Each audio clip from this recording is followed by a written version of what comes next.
राष्ट्र सर्वप्रथम, राष्ट्र सर्वप्रथम, राष्ट्र सर्वप्रथम, राष्ट्र सर्वप्रथम। राष्ट्र सर्वप्रथम की बात कार्यक्रम में आप सभी राष्ट्रवासियों का हार्दिक स्वागत है।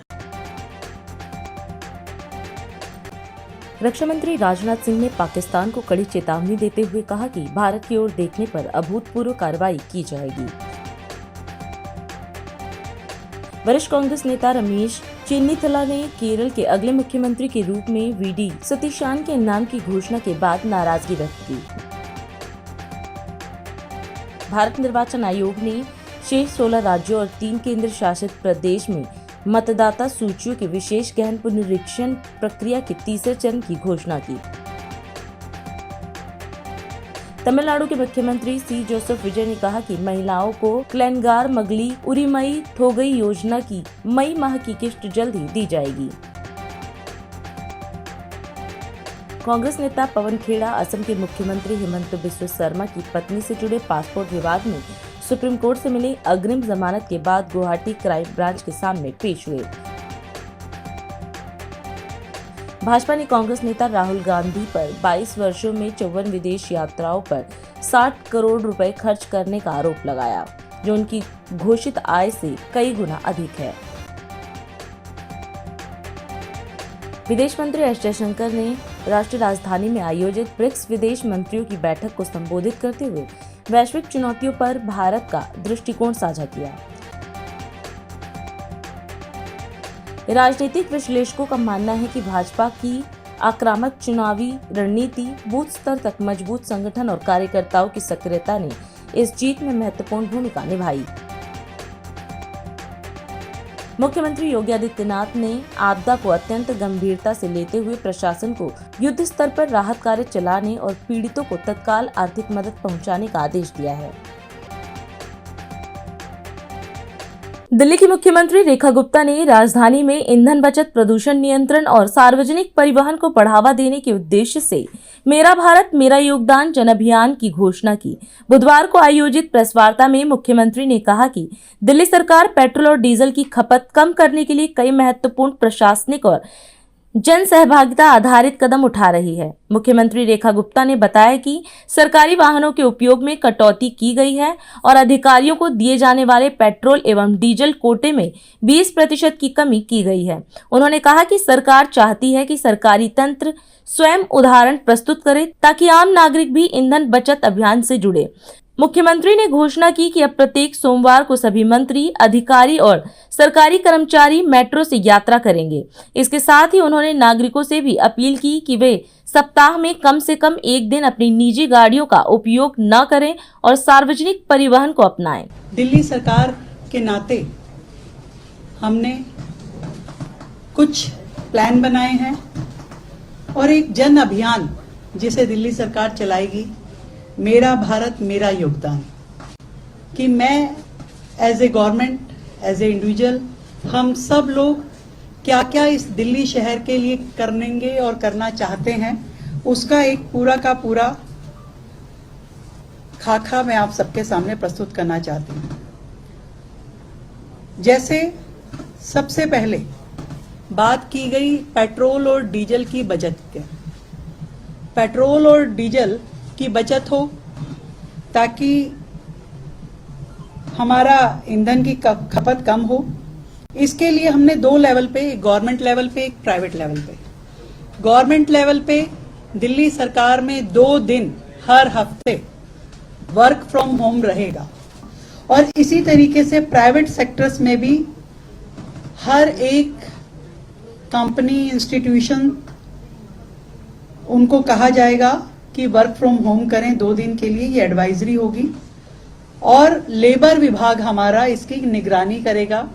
जितनी बड़ी कंपनीज हैं जहां पे ज्यादा एम्प्लॉयज काम करते हैं, पर्सनली हम लोग बात करेंगे, मंत्री जी बात करेंगे, मैं खुद बात करूंगी, हमारे ऑफिसर्स उनसे रिक्वेस्ट करेंगे कि वो अपना 2 दिन का एज पर देयर कंफर्ट 2 दिन वो वर्क फ्रॉम होम करें। सरकारी वाहन, हमारे सभी के सरकारी वाहन हैं। हमने पहले ही मुख्यमंत्री, मंत्री जितने भी हमारे व्हीकल साथ में चल रहे थे उसमें कटौती की है। मिनिमम जरूरत जितनी है उतने व्हीकल हम लेकर के चलेंगे, ऐसा सबने किया है। और जहां पे पब्लिक ट्रांसपोर्ट यूज हो पाएगा उसको पब्लिक ट्रांसपोर्ट करेंगे। जहां तक अधिकारियों की बात है, अधिकारियों को पेट्रोल का जो लिमिट है वो 200 लीटर और 250 लीटर की है, जिसे हमने 20% तक कम कर दिया है। 200 लीटर पेट्रोल की जिनकी लिमिट थी उनको 160 लीटर की होगी हर मंथ, और 250 लीटर का जिनका लिमिट है उसको 200 लीटर का हर अधिकारी जिनको ये अलाउंस मिलता है उनके लिए कर दिया है। 20% उनको सरकार अब कम इस हेड में पैसा देगी। हर मंडे को हम मेट्रो मंडे के रूप में काम करेंगे, जिसमें हम सभी मंत्री, हमारे सभी वरिष्ठ अधिकारी और कर्मचारी जहां संभव हो मेट्रो से ऑफिस जाएंगे और वापस आएंगे। ऑफिस टाइम को थोड़ा हमने सेग्रीगेट किया है ताकि सड़कों पे वाहन ट्रैफिक कम हो। हम सभी जानते हैं कि गवर्नमेंट में जो सेंट्रल गवर्नमेंट है उनका जो टाइमिंग है वो 9 से 5:30 का है। हमने दिल्ली सरकार का अपना जो टाइम ऑफिशियल टाइमिंग है वो 10:30 बजे, सुबह 10:30 बजे से शाम को 7 बजे तक का किया है, और इसके अनुसार ही दिल्ली सरकार के सभी ऑफिसेस काम करेंगे। एमसीडी को हमने कहा है कि वो सुबह 8:30 बजे से लेके 5 बजे तक अपने ऑफिसेस रन करेंगे ताकि सड़कों पे व्हीकल मैनेजमेंट हो सके।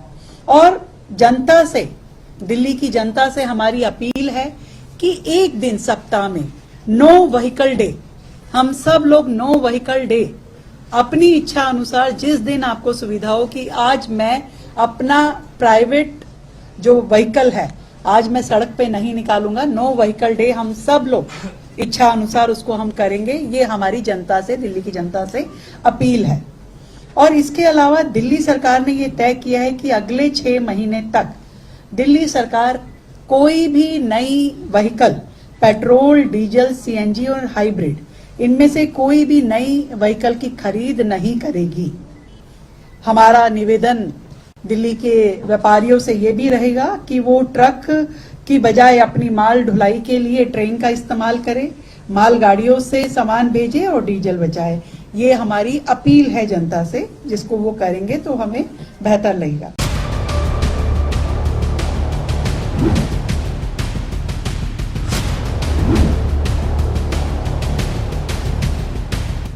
कीर्तिनगर टिम्बर मार्केट में जारी भयंकर अतिक्रमण के खिलाफ विधायक मोतीनगर एवं डीसी करोलबाग जोन के आदेश से चलाए जा रहे अतिक्रमण के खिलाफ हो रही कार्रवाई से आम व्यापारी काफी खुश हैं। लेकिन व्यापारियों में यह भी चर्चा जोरों पर है कि कीर्तिनगर टिम्बर मार्केट एसोसिएशन के महासचिव द्वारा सरकारी भूमि पर जो कब्जा कर लकड़ी का व्यापार किया जा रहा है उसके खिलाफ एमसीडी कार्रवाई क्यों नहीं कर रही है, जबकि लगातार मीडिया में यह सवाल उठाया जा रहा है। उसके बावजूद ब्लॉक 2 एवं ए ब्लॉक, बी ब्लॉक को अतिक्रमण से मुक्त नहीं किया जा रहा है। बुधवार को एमसीडी करोलबाग जोन द्वारा की गई कार्रवाई को लेकर लोगों में यह चर्चा जोरों से है कि बुलडोजर सिर्फ गरीबों की दुकानों पर चलाए गए हैं, अन्य बड़े अतिक्रमणकारियों को छुआ तक नहीं गया। इससे स्थानीय छोटे व्यापारियों में काफी आक्रोश देखा गया। कीर्तिनगर टिम्बर मार्केट एसोसिएशन को इस दिशा में कदम उठाना चाहिए कि किसी भी व्यापारी के साथ, चाहे वह छोटा हो या बड़ा, कार्रवाई के नाम पर पक्षपात न हो। कीर्तिनगर टिम्बर मार्केट के व्यापारी चाहते हैं कि विभाग एक तरफ से अतिक्रमण के खिलाफ कार्रवाई करे, अतिक्रमणकारियों के खिलाफ कार्रवाई होनी चाहिए ताकि मार्केट के अंदर ग्राहक आसानी से अंदर तक पहुंच सके और मार्केट में व्यापार करने वाले व्यापारियों को आने जाने में कोई परेशानी न हो। उन्होंने कहा कि वे मार्केट के विकास के लिए लगातार संघर्ष कर रहे हैं और आगे भी जारी रखेंगे। इस संदर्भ में विधायक हरीश मदन लाल खुराना ने दैनिक इंडिया दर्पण को बताया कि अतिक्रमणकारी कोई हो उसे बख्शा नहीं जाएगा, एक एक के ऊपर कार्रवाई होगी। अभी हम नजर रख रहे हैं कि एजेंसी अपने स्तर से क्या काम कर रही है। मोतीनगर विधानसभा क्षेत्र के विधायक हरीश मदन लाल खुराना ने आज ताल कटोरा स्थित कार्यालय में डीडीसी सेंट्रल के चेयरमैन पद का विधिवत कार्यभार ग्रहण किया। इस अवसर पर राजनीतिक, सामाजिक, धार्मिक और व्यापारिक जगत से जुड़े अनेक गणमान्य लोगों ने पहुंचकर उन्हें शुभकामना दी और उनके नए दायित्व के लिए बधाई प्रकट की। पदभार ग्रहण समारोह में मोतीनगर विधानसभा क्षेत्र के पूर्व विधायक सुभाष सचदेवा, उत्तरी दिल्ली नगर निगम स्थायी समिति की पूर्व अध्यक्षा वीना विरमानी, भारत भूषण मदान, पूर्व निगम पार्षद राजकुमार खुराना तथा all India SNM newspaper federation के राष्ट्रीय उपाध्यक्ष ललित सुमन सहित कई प्रमुख हस्तियां मौजूद रहीं। सभी ने श्री खुराना को शुभकामना देते हुए उनके उज्जवल भविष्य की कामना की। इस दौरान दिल्ली के पूर्व मुख्यमंत्री एवं राजस्थान के पूर्व राज्यपाल रहे स्वर्गीय मदन लाल खुराना की धर्मपत्नी श्रीमती राज खुराना, पुत्रवधू वंदना खुराना और परिवार के अन्य सदस्य भी उपस्थित रहे और उन्होंने श्री हरीश खुराना को आशीर्वाद एवं शुभकामना प्रदान की। कार्यक्रम में पहुंचे सभी शुभचिंतकों का आभार व्यक्त करते हुए हरीश खुराना ने कहा कि वे पूरी निष्ठा और समर्पण के साथ दिल्ली के विकास के लिए कार्य करते रहेंगे तथा जनता की अपेक्षाओं पर खरा उतरने का हर संभव प्रयास करेंगे। भारत सरकार ने नई दिल्ली स्थित राष्ट्रीय मीडिया केंद्र में पश्चिम एशिया के हालिया घटनाक्रमों को लेकर अंतर मंत्रालयी संवाददाता सम्मेलन आयोजित किया। इस दौरान वरिष्ठ अधिकारियों ने ऊर्जा आपूर्ति की स्थिति पर ताजा जानकारी साझा की। अधिकारियों ने बताया कि क्षेत्रीय परिस्थितियों के कारण एलपीजी आपूर्ति प्रभावित हुई है, लेकिन सरकार उपभोक्ताओं को कम से कम असुविधा हो इसके लिए लगातार प्रयास कर रही है। उन्होंने कहा कि देश में पेट्रोल, डीजल, एलपीजी और नेचुरल गैस का पर्याप्त स्टॉक उपलब्ध है। साथ ही रिफाइनरियां अपने इष्टतम क्षमता पर काम कर रही हैं और एलपीजी उत्पादन भी बढ़ाया गया है। अधिकारियों ने बताया कि किसी भी पेट्रोल पंप या एलपीजी वितरक पर ड्राई आउट की कोई रिपोर्ट नहीं है। वहीं सरकार घरेलू कुकिंग गैस, पीएनजी और सीएनजी की 100% उपलब्धता सुनिश्चित करने के लिए प्रतिबद्ध है। जैसा कि आप जानते हैं कि वेस्ट एशिया क्राइसिस, इसके चलते हमारे क्रूड, एलपीजी और एलएनजी इंपोर्ट अफेक्ट हुए हैं, परंतु भारत सरकार ने कई इफेक्टिव स्टेप्स लिए हैं जिसके चलते हमारे पास पेट्रोल, डीजल, एलपीजी और नेचुरल गैस के पर्याप्त स्टॉक्स अवेलेबल हैं। हमारी रिफाइनरीज ऑप्टिमम कैपेसिटी पर ऑपरेट कर रही हैं और एलपीजी प्रोडक्शन भी इंक्रीज किया जा चुका है। हमारे किसी भी रिटेल आउटलेट पर और एलपीजी डिस्ट्रीब्यूटरशिप पर कोई ड्राई आउट रिपोर्टेड नहीं है। सब जगह पर नॉर्मल ऑपरेशन चल रहे हैं।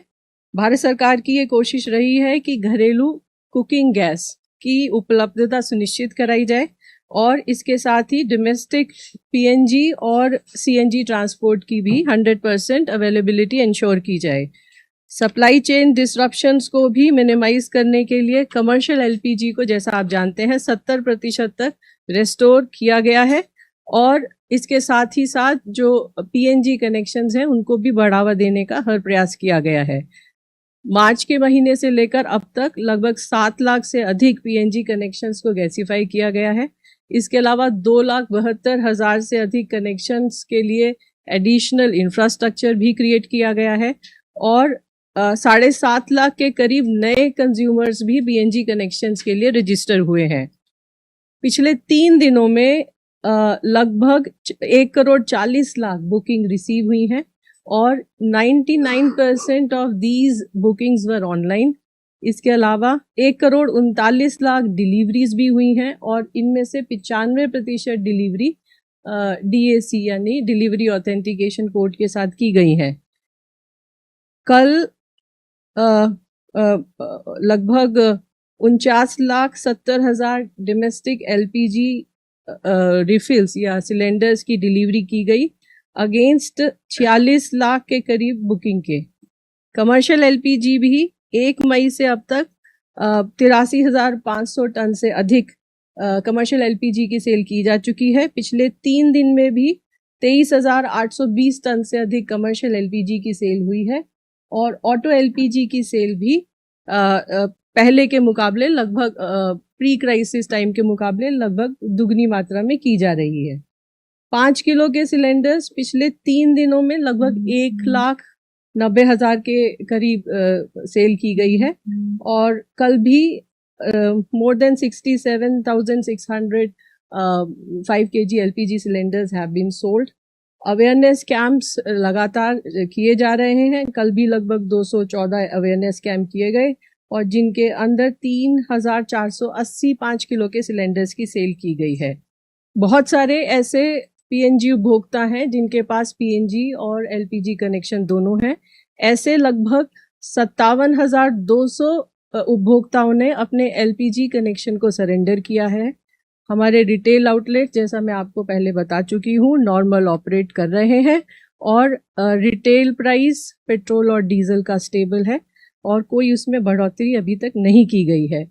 इसी तरह C3 C4 मॉलिक्यूल्स की सेल रिफाइनरीज से की जा रही है और 1 मई से लेकर अब तक लगभग 6,700 टन C3 C4 मॉलिक्यूल्स और 2,800 टन ब्यूटाइल एक्रिलेट की सेल विभिन्न रिफाइनरीज के द्वारा की गई है।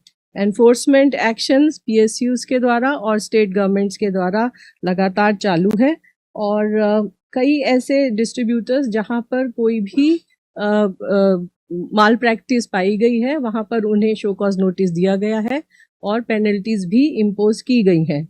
अंत में मैं आप लोगों के माध्यम से सभी लोगों से ये कहना चाहूँगी कि सरकार सभी घरों पर LPG सिलेंडर की उपलब्धता और डिलीवरी सुनिश्चित करने के लिए हर संभव प्रयास कर रही है।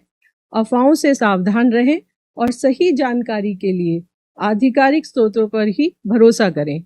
नागरिकों से अनुरोध है कि वे LPG, पेट्रोल और डीजल की घबराहट में की जाने वाली खरीदारी से बचें और जैसा कि माननीय प्रधानमंत्री जी ने आग्रह किया है कि पेट्रोल और डीजल की खपत कम करें, जहां भी संभव हो मेट्रो और सार्वजनिक परिवहन का उपयोग करें।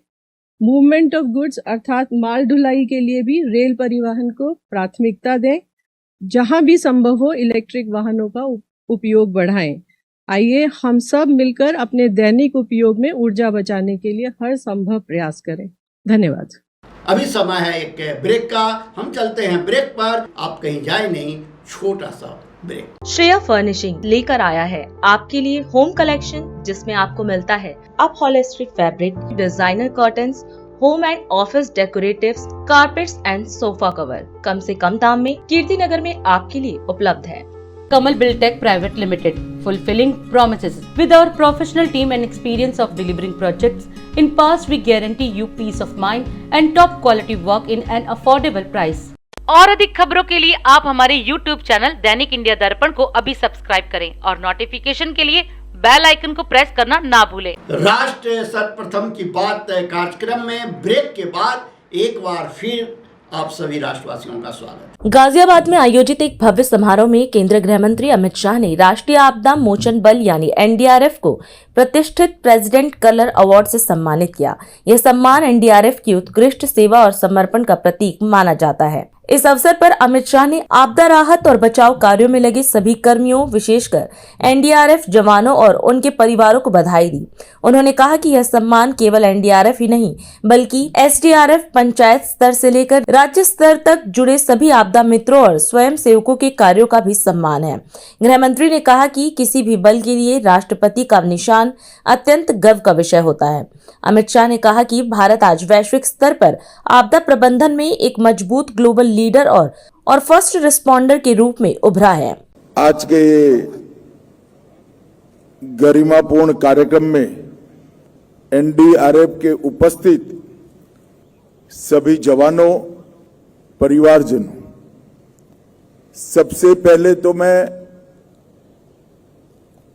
आपदा बचाव के कार्य में जुड़े हुए देश भर के सभी लोगों को और विशेषकर NDRF के सभी जवानों को और उनके परिजनों को बहुत बहुत बधाई देना चाहता हूं, क्योंकि आज NDRF को राष्ट्रपति निशान अभी जो दिया गया वो अकेले NDRF की सेवाओं का एक्नॉलेजमेंट नहीं है। NDRF के साथ SDRF,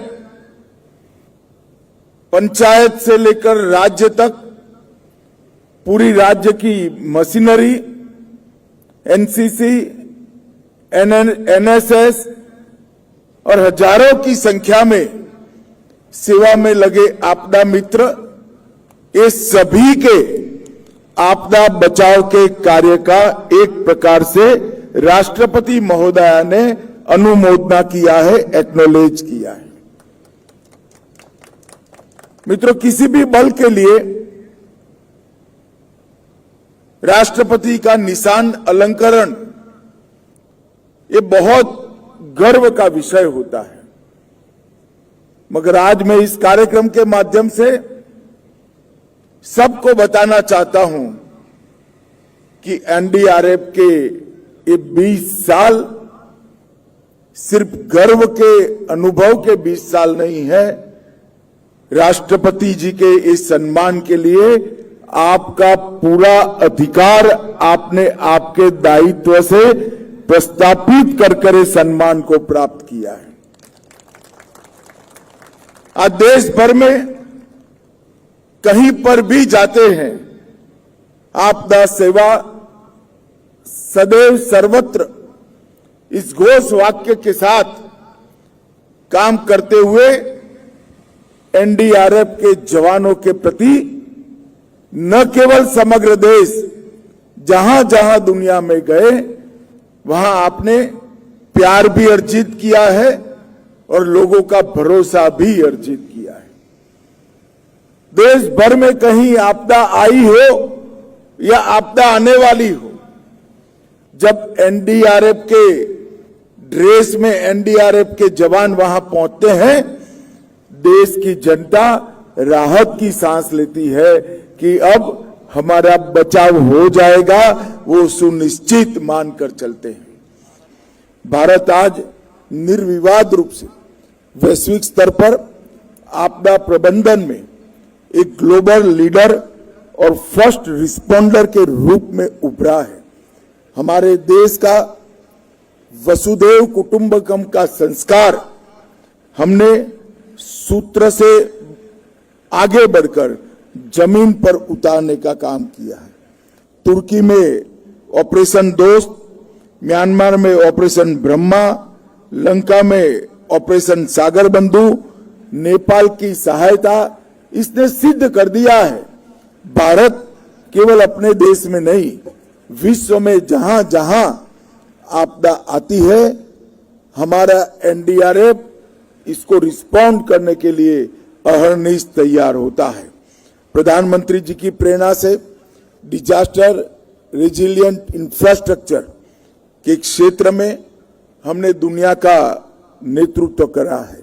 सीडीआरआई के आज 48 देश सदस्य बन चुके हैं और भारत के विजन के साथ काम कर रहे हैं। मैं आज एनडीआरएफ के बल के सभी जवानों को बहुत बहुत शुभकामनाएं देना चाहता हूं और आप सभी ने ये 20 साल में देश की जनता का विश्वास अर्जित करने का जो काम किया है, इसके पीछे आपका त्याग, साहस, परिश्रम और समर्पण ही कारणभूत है। एनडीआरएफ के सभी जवानों को और परिजनों को हृदय पूर्वक शुभकामनाएं देता हूं। वंदे मातरम। भारत माता की जय। दरभंगा एयरपोर्ट की सुरक्षा सीआईएसएफ को सौंपने के कार्यक्रम का आयोजन किया गया। इस अवसर पर बिहार के मुख्यमंत्री सम्राट चौधरी भी मौजूद रहे। कार्यक्रम को संबोधित करते हुए मुख्यमंत्री ने कहा कि प्रधानमंत्री नरेंद्र मोदी ने वीडियो संदेश के माध्यम से कार्यक्रम आयोजित करने और देश की अर्थव्यवस्था को मजबूत बनाए रखने में सहयोग करने की अपील की है। उन्होंने कहा कि प्रधानमंत्री के नेतृत्व में और पूर्व मुख्यमंत्री नीतीश कुमार के मार्गदर्शन में बिहार में एयर कनेक्टिविटी को मौजूदा स्तर से 10 गुना तक बढ़ाने का लक्ष्य रखा गया है। मुख्यमंत्री ने कहा कि प्रधानमंत्री मोदी ने लगातार दरभंगा को बड़ी सौगातें देने का काम भी किया है। आपको बता दें कि दरभंगा एयरपोर्ट की सुरक्षा का जिम्मा अब औपचारिक रूप से केंद्रीय औद्योगिक सुरक्षा बल यानी सीआईएसएफ को सौंप दिया गया है। इसके साथ ही दरभंगा एयरपोर्ट पटना और गया के बाद सीआईएसएफ सुरक्षा कवच पाने वाला बिहार का तीसरा हवाई अड्डा बन गया है।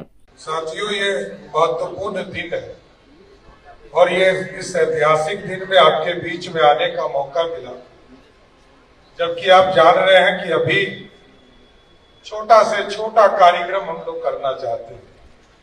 आदरणीय प्रधानमंत्री नरेंद्र मोदी जी ने साफ तौर पर इस देश में सभी लोगों से आग्रह किया है कि हम वीडियो कॉन्फ्रेंसिंग से कार्यक्रम करें, हम छोटा कार्यक्रम करें और अर्थव्यवस्था को ठीक रखने में हम पूरी तरह सहयोग करने का काम करें। कल भी हम लोगों ने कई महत्वपूर्ण निर्णय लिए हैं, जिसमें बिहार में भी हम लोगों से आग्रह किए कि ये जो पूरा प्रशासनिक हमला जामा है या माननीय मंत्रीगण है या जनप्रतिनिधिगण है, ये स्वयं को भी अपने हिसाब से जो उनके कैटेगरी है उनको घटाने का प्रयास करें। सुरक्षा की दृष्टि से जो जरूरत हो उसको करें, लेकिन पूरी अर्थव्यवस्था जो भारत की है उसको ठीक बनाए रखने में अपना सहयोग देने का काम। और ये हमारा भारत है, इस भारत की संस्कृति तो इसी मिथिला की धरती से आती है। माँ जानकी यही जन्म है और इसी इलाके से देश और इस भारत को जहाँ मर्यादा पुरुषोत्तम राम मिले, तो माँ जानकी भी इसी धरती से मिली, जो आज देश की प्रतीक है और त्याग की भी प्रतीक। कई चीजें आज हवाई अड्डे से जुड़ेंगे, ठीक कहा संजय झा जी ने, गोपाल जी ठाकुर जी ने, कई हमारे संजय सरावगी जी ने, पदाधिकारियों ने। यहाँ की जो मिथिला की परंपरा है और यहाँ की जो चीजें हैं जो बाहर जा रही, और प्रधानमंत्री जी तो बार बार कहते हैं सुपर फूड यही है, और इसी धरती से मखाना की उत्पत्ति हुई।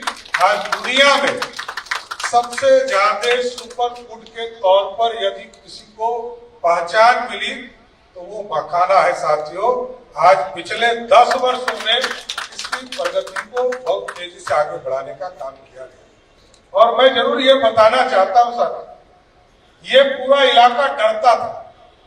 इस इलाके में आने में 7 से 8 घंटे लगते थे पटना से आने, और ये जो टेल पॉइंट है हमारा जयनगर हो चाहे वो निर्मली हो, इस इलाके में तो लोगों को 10-10 घंटे लगते थे जाने में। सरदार अटल बिहारी वाजपेयी जी, नीतीश कुमार जी और मोदी जी ने उस सपने को साकार किया। साथी ये जो निर्मली सुपौल को जोड़ने वाला जो पूरा इलाका है, इसको जोड़ने का काम किया। ये पूरी स्थिति बदली और अब मोदी जी के नेतृत्व में और नीतीश जी के सहयोग से और उनके मार्गदर्शन में ये जरूर आश्वस्त करता हूँ, एयर कनेक्टिविटी को आज जितना है इसके 10 गुना अधिक और बड़ा करना है साथी। और इसलिए मैंने कहा कि जहां 2005 में 2.5 लाख लोग मात्र बिहार में एयर ट्रैफिक से यात्रा करते थे, आज लगभग 50 लाख से अधिक लोग एयर ट्रैफिक से यात्रा कर रहे हैं। और इसलिए मैंने कहा कि अगले 5 वर्षों में ऐसी व्यवस्था खड़ा करना है कि बिहार के लगभग 4 से 5 करोड़ लोग बिहार में हवाई यात्रा कर सके। और ये उदाहरण है कि आदरणीय प्रधानमंत्री जी ने बड़ी सौगात दरभंगा को लगातार देने का काम किया।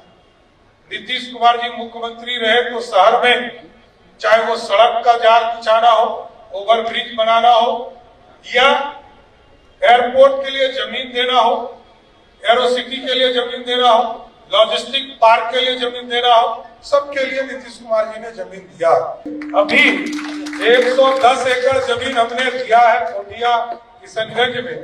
आगे भी डीजी साहब यदि आप चाहते हैं कि और यदि हमको जमीन चाहिए तो हम और देंगे, लेकिन यहाँ बिहार में बिहार के लोगों को, देश के लोगों को सुरक्षा प्रदान करने का केंद्र बिहार बने।